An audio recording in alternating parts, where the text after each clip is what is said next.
Welcome to the Public Housing Repositioning Post-Closing How-To video series. The goal of this video series is to help explain and discuss common issues that occur post-closing during public housing asset repositioning.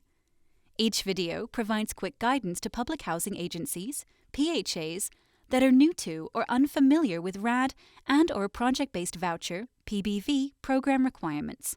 The videos will help PHAs better understand their asset management and reporting responsibilities post-repositioning and clarify resident rights.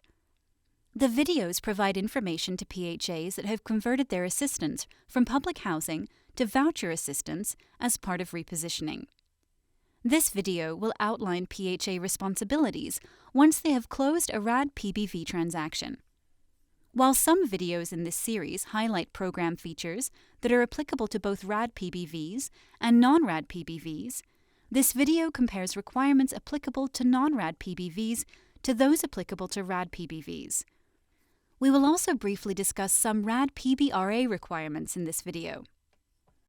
This video will discuss choice mobility, which is one of the key features of the PBV program. We will cover 5 main topics. 1. Choice mobility for PBV, also referred to as the family right to move. 2. Alternative requirements for PBV RAD. 3. Choice mobility for RAD-PBRA tenants. 4. Requirements to inform residents of their choice mobility rights. 5. How choice mobility works for owners and residents. To start, let's answer the question, what is choice mobility? After the first year of occupancy in a PBV unit, the family has the choice to end their PBV lease and request tenant-based rental assistance. This means the family can move out of the PBV unit and use a tenant-based voucher to select a rental unit in the private market. Families exercising their choice mobility rights will receive priority on the PHA's waiting list if tenant-based rental assistance is not immediately available. Now that we understand what choice mobility is, what is the PHA's obligation? The PHA must offer the family tenant-based rental assistance in the form of either assistance under the voucher program, a housing choice voucher or HCV, or other comparable tenant-based rental assistance. When the family makes the request in the required manner, the PHA will offer them tenant-based rental assistance or, if none is immediately available, the next available voucher. The PHA must notify families of their right to choice mobility. Next, we will discuss the circumstances where PHAs are allowed to set alternative requirements for choice mobility. For some housing authorities, converting units through RAD means a significant percentage of the housing authority's HCV program becomes PBV assistance. It is possible for most or all of a housing authority's turnover vouchers to be used to assist RAD-PBV families who wish to exercise mobility. So, HUD gives PHAs some flexibility. Specifically, if as a result of RAD, the total number of PBV units, including RAD-PBV units, under HAP contract administered by the PHA exceeds 20% of the PHA's authorized units under its HCV ACC with HUD, PHAs can use an alternative requirement. The alternative policy allows the PHA to not give all the turnover vouchers in a single year to residents of the covered project. Please note that this alternative requirement does not apply to PBVs entered into outside the context of RAD, including the units that exited public housing through Section 18 in a blend. So, what does this mean? First, let's assume the PHA has 400 HCV vouchers. Next, let's look at the threshold. In this case, 20% of 400 is 80 units. So, for example, if the HCV ACC with HUD is 400 vouchers, and there are 150 PBV units in the PHA's inventory after RAD, the alternative requirements apply because 150 is greater than 20% of 400. On the other hand, if the total PBV units after RAD is only 50 units, the regular choice mobility rules apply. This is because 50 units is less than 20% of the total units. Next, let's discuss what an alternative mobility policy might look like. Housing authorities can set an alternative mobility policy if they meet the threshold.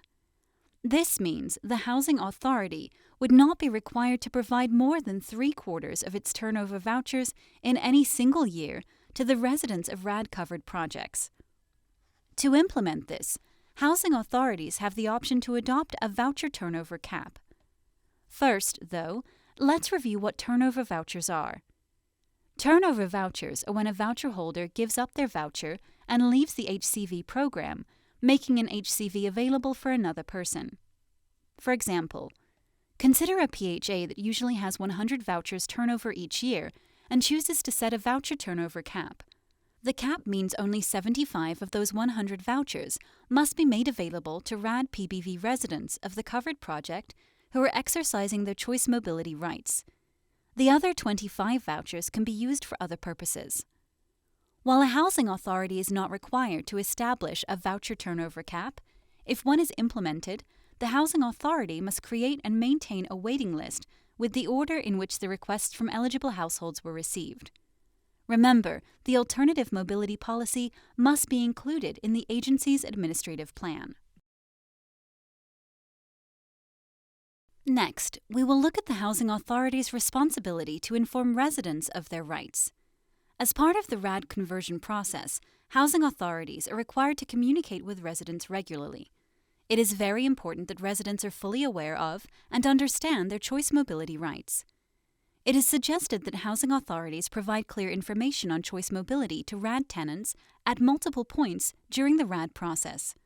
For example, information can be provided to public housing tenants even before the PHA has applied to convert a property to RAD, and then again after the RAD conversion closes. Ideally, residents should also be informed about choice mobility at multiple points, including when they sign a lease for a RAD unit, during their income recertification, at regular resident meetings at RAD properties. There are a variety of ways to share information with residents. Some ideas include posters, flyers, and FAQs that provide written information in an easy-to-understand manner. Property managers and/or other PHA staff can meet with RAD residents to explain information in person.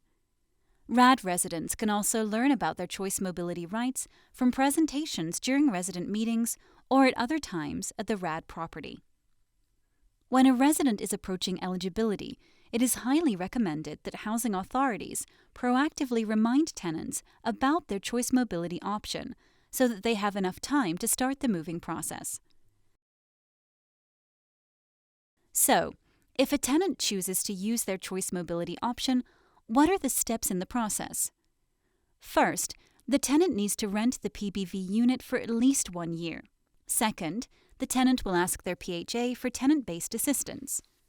Third, the tenant will give their landlord advance notice that they are ending their lease.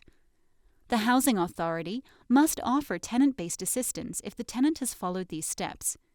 Usually, housing authorities provide a housing choice voucher or HCV. If assistance is not immediately available, the housing authority must give a non-RAD-PBV tenant priority to receive the next available tenant-based assistance. For RAD-PBV tenants, the PHA must also give priority for the next available tenant-based assistance, but may require the tenant to wait until the following year for the next turnover voucher if the PHA has implemented a voucher turnover cap and reached the limit for the year. Fourth, once the tenant gets tenant-based assistance, it is time to find an eligible unit in the private rental market to rent.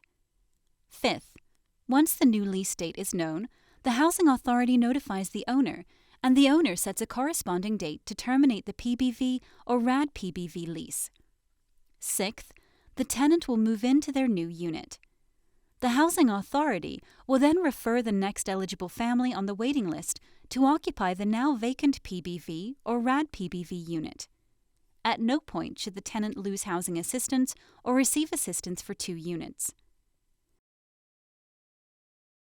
Now we will look at how the choice mobility rules are slightly different for families living in PBRA units. First, eligibility is a little different.